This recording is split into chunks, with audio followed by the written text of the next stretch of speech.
أعوذ بالله من الشيطان الرجيم. بسم الله الرحمن الرحيم. واذكروا نعمة الله عليكم وميثاقه الذي واثقكم به إذ قلتم سمعنا وأطعنا واتقوا الله إن الله عليم بذات الصدور. آمنت بالله صدق الله العظيم. میرے انتہائی واجب الاحترام قابل صد احترام بزرگوں بھائیوں اور نوجوان ساتھیوں، آج کے درس میں قرآن مجید کتاب حکمت کی سورہ نمبر 5 سورۃ المائدہ کی ایک آیہ مبارکہ آیہ نمبر 7 یہ شامل ہے۔ سورۃ المائدہ کے اندر شروع سے اب تک ہم نے یہ دیکھا ہے، یہ سیکھا ہے کہ احکام موجود ہیں، احکام حلال و حرام سے متعلق، احکام معاشرتی معاملات سے متعلق، احکام بزنس تجارتی معاملات سے متعلق، احکام عائلی زندگی سے متعلق، اور اسی طرح سے خاص عبادات سے متعلق۔ اور اب جو ہے انہی احکامات کی طرف مزید توجہ دلانے کے لیے جو قرآن مجید کا اسلوب ہے کہ احکام کے اوپر عمل کروانا یہ کوئی آسان نہیں ہوتا۔ دنیا بھر کے اندر جتنے بھی لوگ ذمہ دار ہوتے ہیں، کسی ادارے کے، کسی علاقے کے، کسی فرم کے، یا جس کے پاس بھی کوئی ایسا عہدہ ہے کہ اس کے ماتحت کچھ لوگوں کا وہ مسئول ہے، اس سے سوال کیا جائے گا، تو آسان نہیں ہوتا اس کے لیے لوگوں سے کام لینا۔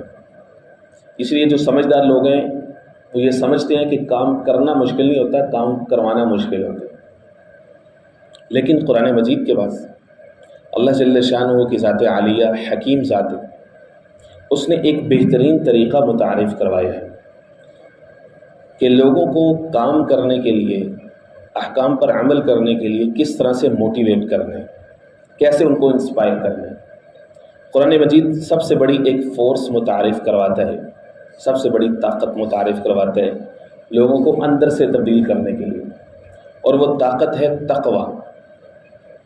جب انسان میں اللہ جل شانہ کی ذات عالیہ کی معرفت، اللہ کی ذات کی بڑائی اس کے دل میں آ جائے، اللہ کا خوف اس کے دل میں آ جائے، تقویٰ اس کے دل میں یہ کیفیات پیدا ہو جائیں، تو اب اس کے لیے آسان ہے چیزوں پر عمل کرنا۔ اس کو پتہ ہے کہ میں اللہ رب العزت سے عہد کیا ہے، اللہ کے رسول سے عہد کیا ہے، ان کا کلمہ پڑھ لیا ہے، تو اب جس چیز کو وہ حلال کہیں گے میرے لیے تو وہی حلال ہے، جس کو وہ حرام کہہ دیں گے میرے لیے وہ حرام ہے۔ تو قرآن مجید اسی اسلوب کو اختیار کرتے ہیں۔ یہاں پر سورہ مائدہ چونکہ کثرت کے ساتھ احکام ہے، یہاں پر یہی ہوگا وقفے وقفے سے یہ والی آیات، واتقوا اللہ، فاتقوا اللہ، متقین، یتقون، اس طرح کے الفاظ آتے جائیں۔ مثال کے طور پر شروع کے اندر ہی جب کچھ احکام آئے تو اس کے بعد پھر واتقوا اللہ، آیہ نمبر 2 کے آخر میں فرما دیے گا بھائی واتقوا اللہ، اللہ سے ڈرتے رہو، ان اللہ شدید العقاب۔ پھر اس کے بعد کچھ احکام آئے آیہ نمبر 4 کے آخر میں پھر فرما دیا واتقوا اللہ ان اللہ سریع الحساب۔ کڑی سے کڑی کی طرح اتنے خوبصورت انداز میں قرآن مجید کی آیات پڑھی ہوئی ہیں نا، انسان کی عقل دنگ رہ جاتی ہے۔ عرب کے زمانہ جاہلیت کے جو بڑے بڑے لوگ تھے، جو عربی زبان کے ادیب تھے، فصحاء، بلغاء، نجباء، ادباء، سارے کے سارے عاجز تھے کہ کس خوبصورت انداز میں قرآن مجید کو ارینج کیا گیا ہے، یہ چیز ان کی سمجھ سے باہر تھی۔ اب دیکھیے آیہ نمبر 6 آئی ہے، 6 گزری، احکام اس کے اندر گزرے، اب آیہ نمبر 7 کے اندر پھر وہی واتقوا اللہ جو کہ آج کے درس میں شامل ہے، واتقوا اللہ ان اللہ علیم بذات الصدور، کہ اللہ سے ڈر جاؤ، اللہ سے ڈر جاؤ۔ وہ کہ جس کے دل میں ڈر ہے تو وہی احکام پر عمل کر سکتے ہیں۔ یہ جو آیہ نمبر 7 ہے اس کا انداز تھوڑا نرالا ہے، نرالا بئی معنی کہ اللہ رب العزت نے اپنی نعمتوں کو یاد دلایا ہے۔ یہ بھی کام کے اوپر متوجہ کرنے کی ترغیب ہوتی ہے۔ جب کوئی حکم منوانا ہوتا ہے، کیا تمہیں یاد ہے، کیا تمہیں یاد ہے تم کون ہو، کیا تم یاد ہے تم کیا تھے، کیا تمہیں یاد ہے تم نے یہ وعدہ کیا تھا، یہ ایک انداز ہوتا ہے کسی آدمی کو معاملے کی طرف متوجہ کرنے کے لیے. یہ بعض دفعہ یہ پیشگی تنبیہ کا انداز بھی ہوتا ہے کہ بھئی یاد رکھو، دیکھو آگے حساب کتاب ہونے والا ہے، آگے چل کر کے تمہیں اکاؤنٹیبل بننا ہے، ٹھہر جانا ہے تم نے، تو اس لیے یاد کرو، وذکر، یاد کرو. یہ انداز اختیار فرمایا اور دو چیزیں یاد کی، دو چیزیں یاد کروائی ہیں. ایک فرمایا وذکروا نعمت اللہ، تم یاد کرو اللہ کی نعمت کو جو تم پر ہوئی، نمبر ایک. نمبر دو ومیثاقہ الذی واثقکم بہ، یاد کرو اللہ کے اس عہد کو، اس وعدے کو، واثقکم بہ، جو تم نے ان کے ساتھ کیا اور اس نے تمہارے ساتھ کیا. میثاق، دو چیزیں یاد کروائی. ایک تو نعمت. اب یہ نعمت کون سی نعمت ہے یہ سمجھنا یہاں پر بہت آسان ہے، کیونکہ اب تک سورہ مائدہ کی جو 7ویں آیت چل رہی ہے، دو جگہ پر اللہ رب العزت نے نعمت کا لفظ استعمال فرمایا ہے. ایک تو جو شاہکار آیا ہے قرآن مجید کی، یہ سورہ مائدہ کی آیت نمبر 3 جو کچھ دن قبل گزری ہے، جس میں اللہ رب العزت نے اعلان فرما دیا یوم عرفہ، مقام عرفہ، یوم جمعہ، حج اکبر. پہلی دفعہ یہ موقع آ رہا ہے کہ کوئی مشرک حج میں شامل نہیں ہے. اللہ رب العزت نے دین اسلام کو ایسا عظیم غلبہ نصیب فرمایا ہے. سارے کے سارے مؤمنین ہیں، مخلصین ہیں، موحدین ہیں، اور شریعت ابراہیمی، دین ابراہیمی، ملت ابراہیمی کی اصل روح کے مطابق حج ہو رہا ہے. خانہ کعبہ کو بتوں سے پاک کر دیا گیا ہے. اب جو ہے جو مقصد تھا بعثت کا وہ پورا ہو رہا ہے. اب فائنل اعلان کر دیا الیوم اکملت لکم دینکم واتممت علیکم نعمتی ورضیت لکم الاسلام دینا.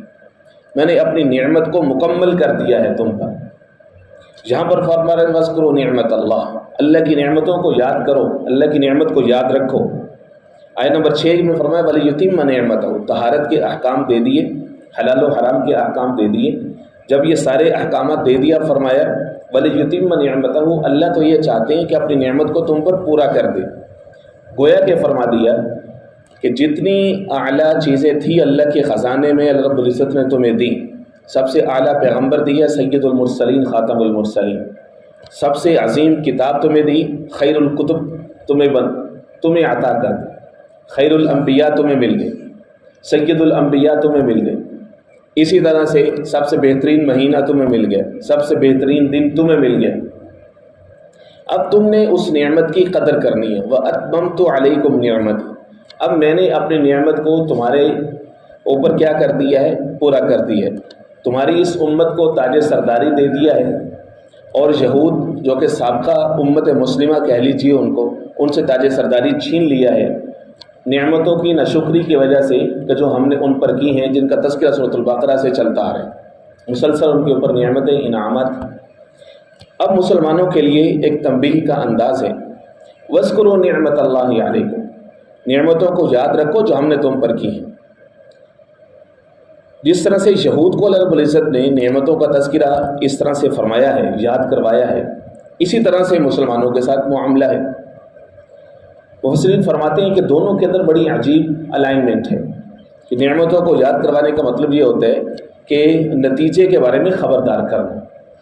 یہود کو آپ اندازہ فرمائیں سورۃ البقرہ سے شروع ہو جاتے ہیں. سورۃ البقرہ کا رکوع نمبر 5 ہے، یا بنی اسرائیل اذکروا نعمتی التی انعمت علیکم، میری نعمتوں کو یاد کر. چھٹا رکوع شروع ہوتا ہے آیت نمبر 47، یا بنی اسرائیل اذکروا نعمتی التی انعمت علیکم. 15واں رکوع شروع ہوتا ہے سورہ بقرہ کا، یا بنی اسرائیل اذکروا نعمتی التی انعمت علیکم، اے بنی اسرائیل میری نعمتوں کو یاد کرو جو میں نے تم پر کی. اسی طرح سے یہی سورۃ البقرہ ہے، اس میں فرمایا وَإِذْ أَخَذْنَا مِيثَاقَ بَنِي إِسْرَائِيلَ، ہم نے بنی اسرائیل سے جب عہد لیا. جگہ جگہ پہ ان کے ساتھ یہ معاملہ کیا کہ ہم نے تمہارے اوپر یہ نعمت کی، یہ نعمت کی، یہ عہد لیے. مسلمانوں کے ساتھ بھی یہی معاملہ. سورہ انفال میں فرمایا وَاذْكُرُوا إِذْ أَنْتُمْ قَلِيلٌ مُسْتَضْعَفُونَ فِي الْأَرْضِ، تم یاد کرو اس وقت کو جب تم تھے زمین میں مستضعفون، قلیل، تھوڑے تھے اور تم کمزور سمجھے جاتے تھے. مستضعفون فی الارض، فرمایا اس وقت کو یاد رکھو. اسی طرح سے سورۃ الاحزاب کے اندر دو جگہ پہ فرمایا وَإِذْ أَخَذْنَا مِنَ النَّبِيِّينَ مِيثَاقَهُمْ، یہ فرمایا. پھر اس کے بعد فرمایا یا أَيُّهَا الَّذِينَ آمَنُوا اذْكُرُوا نِعْمَتَ اللَّهِ عَلَيْكُمْ، اے ایمان والو یاد کرو اللہ کی نعمت کو جو تم پر ہوئی. کہ نعمتوں کو یاد کروایا اسی لیے جاتا ہے کہ تاکہ انسان اپنی جو فنڈامنٹل ہے، اپنی جو بنیاد ہے اس سے ہٹے نہیں۔ اور وہ بنیاد کیا ہوتی ہے؟ وہ عہد، وہ وعدہ ہوتا ہے جو اس نے کیا ہوتا ہے، وہی اس کی بنیاد ہوتی ہے۔ دنیا کے اندر ہر ایک بندہ اس کی ایگزسٹنس، اس کا وجود کسی نہ کسی صورت میں کسی نہ کسی عہد کے ساتھ جکڑا ہوا ہے۔ ایک عہد تو وہی بنیادی عہد ہے کہ جو عالم ارواح کے اندر کیا گیا اللہ رب العزت نے سورہ اعراف کے اندر، جب انشاءاللہ رضی بشرط صحت و زندگی ہم وہاں تک پہنچیں گے تو ایک عہد تو وہی ہے جس کو عہد الستو کہتے ہیں۔ تفسیر کبیر والے نے لکھا ہے کہ یہاں سے مراد یہ جو آیا ہے آیہ نمبر 7 کہ یاد کرو اپنے اس میثاق کو جو اللہ نے تم سے لیا تھا، وہ یہ فرماتے ہیں هو الميثاق الذي اخذه الله منهم حين اخرجهم من ظهر آدم، کہ یہاں میثاق سے مراد، عہد سے مراد وہ وہی عہد ہے کہ جو اللہ رب العزت نے تم سے لیا، پوری انسانیت سے لیا، جب آدم کی پشت سے تم سب کو نکالا، عالم ارواح میں جمع کیا اور تم سے یہ کہا الست بربکم، کیا میں تمہارا رب نہیں ہوں؟ قالوا بلا، سب نے کہا کیوں نہیں، آپ ہمارے رب ہیں۔ وہ ایک عہد ہے، گویا کہ ہر انسان کی، ہر ہیومن بینگ کی فطرت کے اندر خدا کو تلاش کرنا، خدا کے وجود کے بارے میں کیوریس رہنا، چاہے وہ دنیا کی کسی بھی تہذیب رنگ نسل سے تعلق رکھتا ہے، اس کی فطرت کے اندر موجود ہے کہ وہ خدا کے بارے میں زندگی میں کبھی نہ کبھی ضرور سوچتا ہے، چاہے اس کے بعد کوئی نذیر، کوئی بشیر، کوئی پیغام لے کر کے جائے نہ جائے، کوئی داعی، کوئی مبلغ اس تک پہنچے نہ پہنچے۔ اس لیے امام ابو حنیفہ رحمہ اللہ یہ فرماتے ہیں کہ اگر اللہ رب العزت لیٹس سپوز فرض کرتے ہیں کہ کوئی نبی یا کوئی رسول نہیں بھیجتے، اس کے بعد پھر اللہ رب العزت روز قیامت پوری انسانیت سے حساب لیتے اور ان سے یہ سوال کرتے کہ تم نے مجھے پہچانا یا مجھے پہچاننے کی کوشش کیوں نہیں کی کہ تمہارا کوئی رب بھی ہے، تو سوال یہ پیدا ہوتا ہے وہ آگے سے یہ نہ کہہ سکتے کہ ہم نے تو ہماری طرف کوئی بندہ ہی نہیں بھیجا تھا، ہماری طرف تو کوئی دعوت دینے والا ہی نہیں آیا تھا۔ فرمایا کہ اللہ رب العزت کا یہ سوال کرنا عین انصاف ہوتا ہے، انصاف پر مبنی ہوتا ہے یہ سوال کرنا، کیونکہ انسان کی فطرت کے اندر موجود ہے۔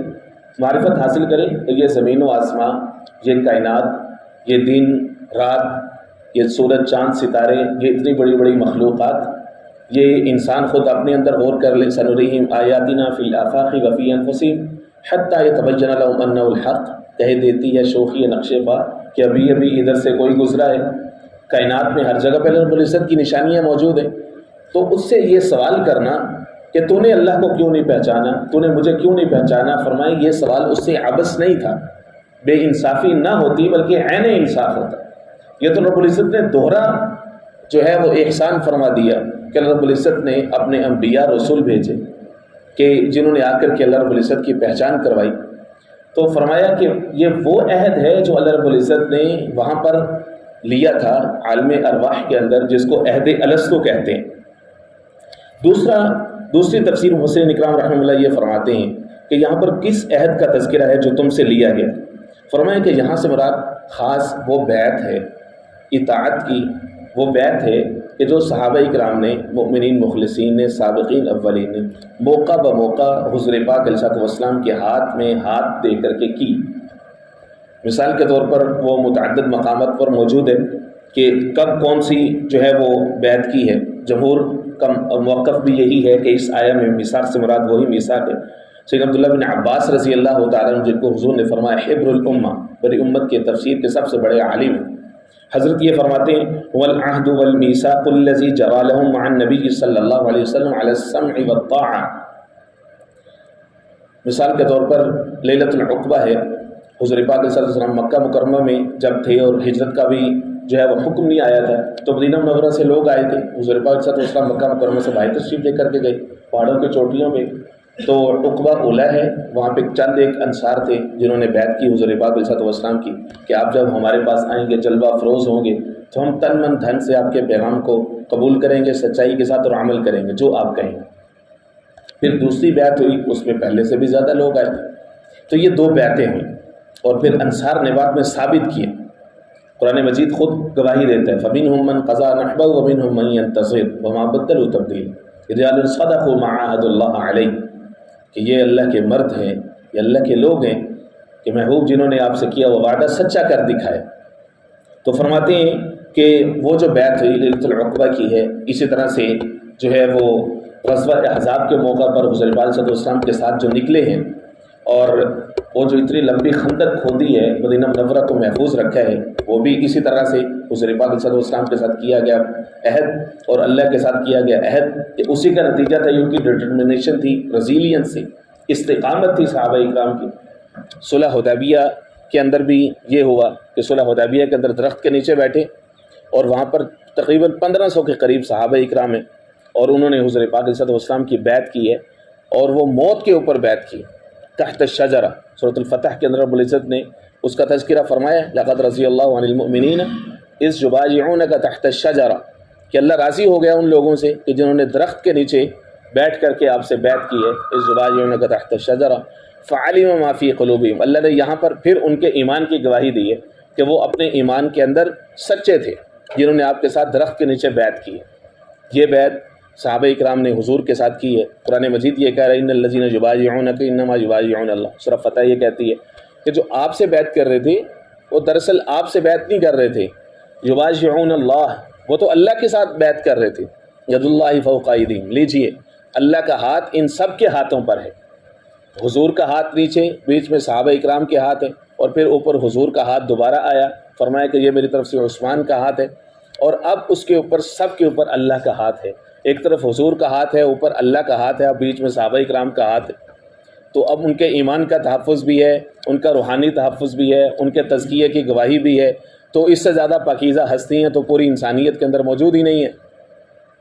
تو فرمایا کہ یہ ایک عہد تھا جس کا تذکرہ یہاں پر کیا گیا ہے کہ صحابہ اکرام فتح مکہ کے موقع پر بھی یہ پڑھ رہے تھے، نحن الذین بایعوا محمد علی الجہاد ما بقینا ابدا، ہم وہ لوگ ہیں کہ جنہوں نے محمد سے صلی اللہ علیہ وسلم سے بیعت کی ہے علی الجہاد، جہاد کے اوپر، ما بقینا ابدا، جب تک ہمارے جسم و جان کا رشتہ برقرار رہے گا ہم جناب محمد الرسول اللہ کا ساتھ نہیں چھوڑیں گے۔ فرمانے لگے کہ ہم قوم بنی اسرائیل میں سے نہیں ہیں کہ جنہوں نے موسیٰ علیہ السلام کو یہ جواب دیا تھا، فَاذْهَبْ أَنْتَ وَرَبُّكَ، موسیٰ تو جا اور تیرا رب جا، فَقَاتِلَا، تم دونوں جا کر کے لڑو، إِنَّا هَاهُنَا قَاعِدُونَ، ہم تو ادھر بیٹھے۔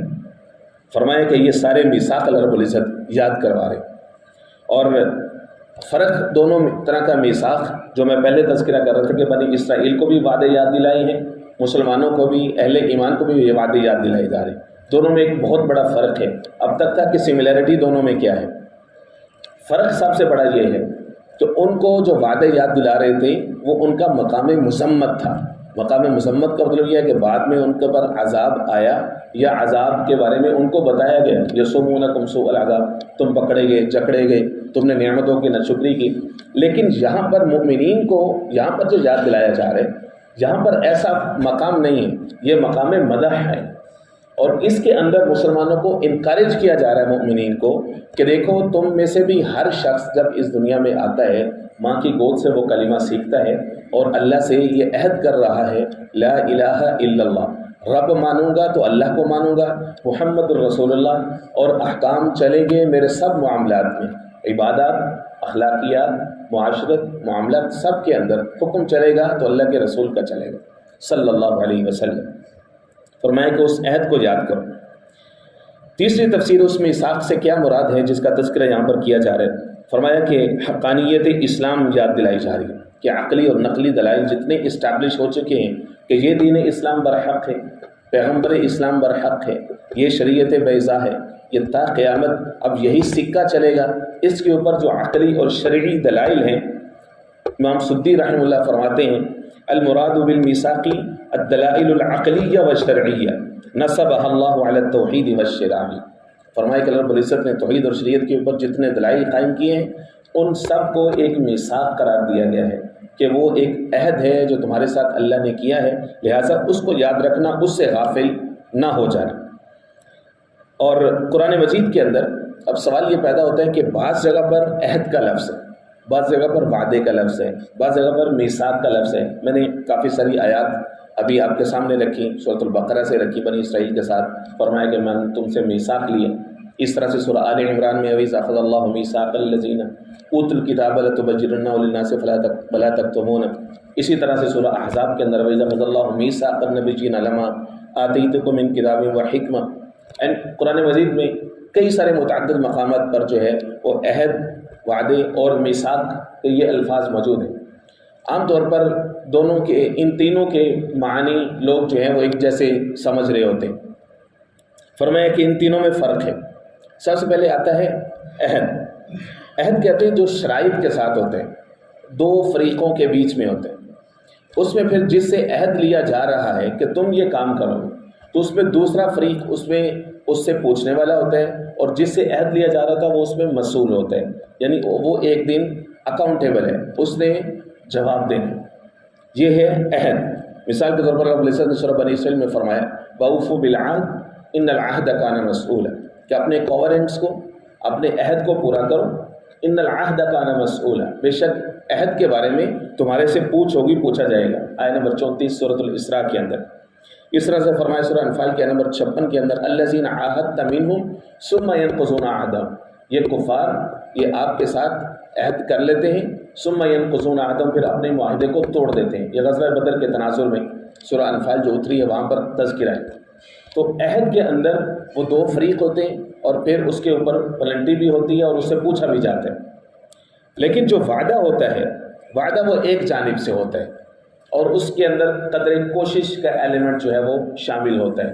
مثال کے طور پر سورۃ توبہ کے اندر رب العزت نے جب ابراہیم علیہ السلام کا تذکرہ فرمایا، وَمَا كَانَ اسْتِغْفَارُ ابراہیم، کہ ابراہیم علیہ السلام نے جو اپنے باپ کے لیے استغفار کیا تھا، حالانکہ وہ مشرک تھے، تذکرہ خطبہ جمعہ کے اندر بھی ہو چکا ہے کہ باپ سے کیا مراد ہے، چونکہ ان کے پالن ہار تھے، ان کے گھر میں رہے تھے، انہوں نے ان کو پالا تھا، تو ایک احسان کا معاملہ بھی تھا، تو اس لیے وہ چاہتے تھے کہ یہ توحید کے اوپر آ جائے۔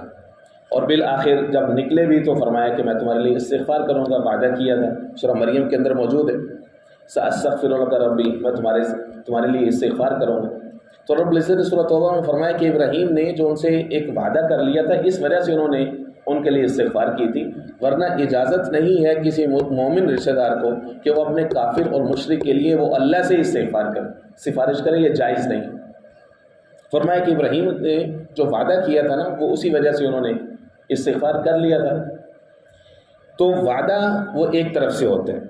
اس کے بعد تیسری چیز ہے عہد، تیسری چیز ہے میثاق۔ میثاق جو ہے وہ عہد کی اگلی سٹیج ہوتی ہے، کہ جب وہ ایک طرح سے مکمل ہو جاتے ہیں، جو سمجھ لیجئے کہ ایک ایگریڈ ایک پیکٹ ہوتا ہے، سائنڈ ایک ڈاکومنٹ ہوتا ہے، کووننٹ کی شکل اختیار کر جاتے ہیں، کہ اب جس سے کوئی بھی ہٹنے کا امکان جو ہے وہ موجود نہیں، جس کے بعد الٹیمیٹلی اس کا نتیجہ نکلنا ہی نکلنا ہوتا ہے، اور اس میثاق کو توڑنے والے کو پکڑا جاتا ہے۔ پھر اس کی سزا ہوتی ہے، چاہے وہ قومی بنی اسرائیل ہو، چاہے کوئی بھی امت ہو، چاہے کوئی بھی لوگ ہو، پھر ان کو پکڑا جاتا ہے۔ میثاق اور عہد کو توڑنے کے اوپر جو سزا ہے وہ متعدد احادیث کے اندر موجود ہے۔ مشکات شریف کی ایک حدیث پاک ہے جس میں عبداللہ بن عباس رضی اللہ تعالیٰ عنہ یہ فرماتے ہیں کہ آقا کریم علیہ السلام نے فرمایا کہ جب میری قوم کے اندر 5 طرح کے گناہ ہوں گے تو رب العزت 5 طرح کے عذاب ان کے اوپر جو ہے وہ مسلط فرمائیں گے۔ جب قوم کے اندر کثرت سے خیانت ہوگی، خائنین کی کثرت ہوگی، کہ لوگ دوسروں کے امانتوں کو اپنا حق سمجھ کر کے استعمال کریں گے، فرمایا کہ اب اللہ رب العزت ان کے دلوں کے اوپر دشمن کا رعب ڈال دے گا۔ اب دیکھ لیجئے کہ یہ جو حدیث پاک ہے، جب یہ 5 چیزیں میں پوری کروں گا، یہ ہماری قوم کا ایک آئینہ ہوگا۔ ہم میں سے ہر چھوٹے بڑے شخص، چاہے وہ کسی بھی طبقہ زندگی سے، کسی بھی واک آف لائف سے تعلق رکھتا ہے، یہ اس کے لیے ایک آئینہ ہے، ایک شیشہ ہے۔ القائل احتاج من سامعی، کہنے والا سننے والوں سے زیادہ محتاج ہوتے ہیں۔ سنیے، فرمایا کہ ایک یہ ہے کہ جب خائنین کی کثرت ہو، خیانت کرنے والوں کی، ان اللہ لا یحب الخائنین، سورہ انفال میں فرمایا، تو اللہ رب العزت ان پر دشمنوں کا رعب ڈال دیتا ہے ان کے دلوں میں۔ اب وہ کلمہ تو رب کا پڑھیں گے، لیکن ڈریں گے رب سے نہیں، ڈریں گے وہ لوگوں سے، قوموں سے ڈریں گے۔ فرمایا دوسرا، جب قوم کے اندر کسی قوم میں زناکاری کا مرض پھیل جاتا ہے، زنا عام ہوتا ہے، تو فرمایا کہ اس کے اندر اموات کی کثرت ہو جاتی ہے، موتوں کی کثرت ہو جاتی ہے۔ خاص طور پر دوسری جگہ پہ آتا ہے، نوجوانوں کی موت کی کثرت ہو جاتی ہے۔ نوجوان ہے، اچھا خاصا ہے، ہٹا کٹا ہے، اور کوئی پتہ نہیں چلتا، یہ وہ زمانہ ہے جس میں آپ دیکھیے کس طرح سے نوجوانوں کی اموات واقع ہو رہی ہیں۔ المان والحفیظ اللہ رب العزت ہماری نسلوں کو، ہمارے جوانوں بچوں کو ہدایت عطا فرمائے، اس پر استقامت نصیب فرمائے، ہمارے بچوں اور بچیوں کی جوانی کی حفاظت فرمائے اور ان کو دینی اسلام کی تقویت کے لیے استعمال فرمائے اور ان سے کام لے لے۔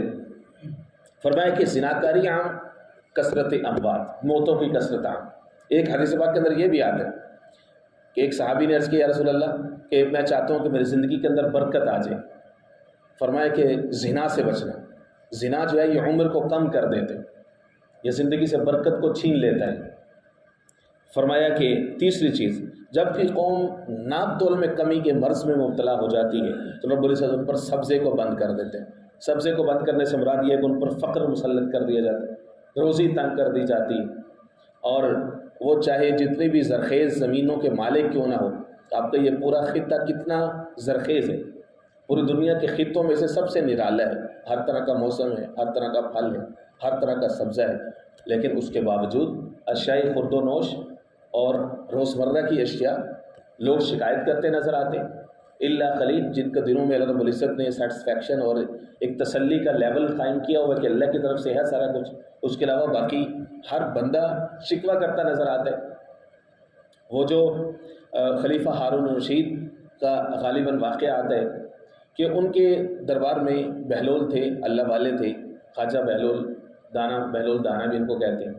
وہ حضرت کے دربار میں آیا جایا کرتے تھے، تو انہوں نے ایک دن خواجہ صاحب سے کہا کہ آپ ذرا بازار کے اندر جائیں، کوئی ریٹ کوئی بھاؤتا ہو ذرا چیک کریں، جو لوگ ریاست کی اسٹیبلشڈ جو بھی پالیسی ہے ریٹس کے حوالے سے کوئی اس کے مخالف ہے تو ہم چلیں، ان کو کوئی سزا وغیرہ سناتے ہیں۔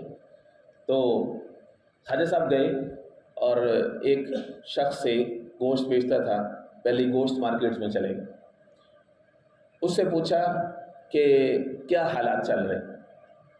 اس نے کہا کہ بس کچھ نہ پوچھیں، بڑی تنگی ہے، بڑی پریشانی ہے، بڑی تکلیف ہے، روٹی روزی پوری نہیں ہوتی، بچے بھوکے رہتے ہیں، اتنی مہنگائی ہو چکی ہے، فلاں معاملہ اس طرح سے ہو چکا ہے۔ کافی اس نے سنائی، خواجہ صاحب اس کے پاس خاموش بیٹھے رہے، دیکھا کہ وہ ناپ تول میں کمی کرتے ہیں۔ تھوڑا سا آگے گئے، ایک اور شخص سے پوچھا، اس کی بھی یہی سٹوری تھی، تیسرے سے پوچھا، اینڈ سو آن۔ آخر میں ایک شخص کے پاس گئے تو اس سے پوچھا کیا حالات ہیں، کیا صورتحال؟ اس نے کہا اللہ پاک کا کروڑا شکر ہے، الحمدللہ، اللہ پاک نے جتنی نعمتیں دے رکھی ہیں ہم تو اس کا شکر ادا نہیں کر سکتے، ہم تو اللہ کی دی گئی نعمتوں کے سمندر میں غرق ہیں۔ اللہ کی نعمتیں اتنی زیادہ ہیں کہ ہم ایک سانس پر بھی اللہ رب العزت کی نعمتوں کا شکر ادا نہیں کر سکتے۔ بیوی ہیں، بچے ہیں، گھر ہیں، سب ریسورسز رب العزت نے دے رکھے، جو ہوتا ہے اللہ کی طرف سے ہوتا ہے، الحمدللہ ثم الحمدللہ۔ اس کے پاس بیٹھے رہے کہ وہ نہ صرف پورا تولتا تھا بلکہ جھکا کر کے دیتا تھا، جو کہ سنت نبوی ہے۔ حدیث پاک میں آتا ہے کہ جو شخص جھکا کر کے دیتا رب العزت اس سے راضی ہوتے۔ خواجہ صاحب گئے اور واپس جا کر کے رپورٹ کی، خلیفہ صاحب نے پوچھا ہاں جی کیا رپورٹ ہے، آپ نے وزٹ کیا تھا مارکیٹ کو۔ حضرت نے فرمایا کہ اس طرح کر کے بات ہے کہ اکثر و بیشتر لوگ جو ہیں وہ اس معاملے میں، اس گندگی میں مبتلا نظر ہیں، اور سوائے ایک آدھے شخص کے تو ہر کاروں کو دوڑانے لگے کہ جا کر کے پکڑو ان کو جھگڑ کر کے لاؤ ادھر، ہم ان کو ذرا پوچھتے ہیں، ان سے کوشمالی کرتے ہیں۔ تو خلیفہ ہارون رشید ابھی یہ کہہ ہی رہے تھے کہ خواجہ صاحب نے ان کا ہاتھ پکڑا اور اس کو تھوڑا دبایا اور فرمانے لگے کہ تسلی رکھو، حوصلہ رکھو، تمہیں سزا دینے کی ضرورت نہیں ہے، وہ سارے کے سارے تو سزا پا رہے ہیں آلریڈی، وہ آلریڈی سزا کے اندر موجود ہیں، آپ کو سزا دینے کی ضرورت نہیں ہے۔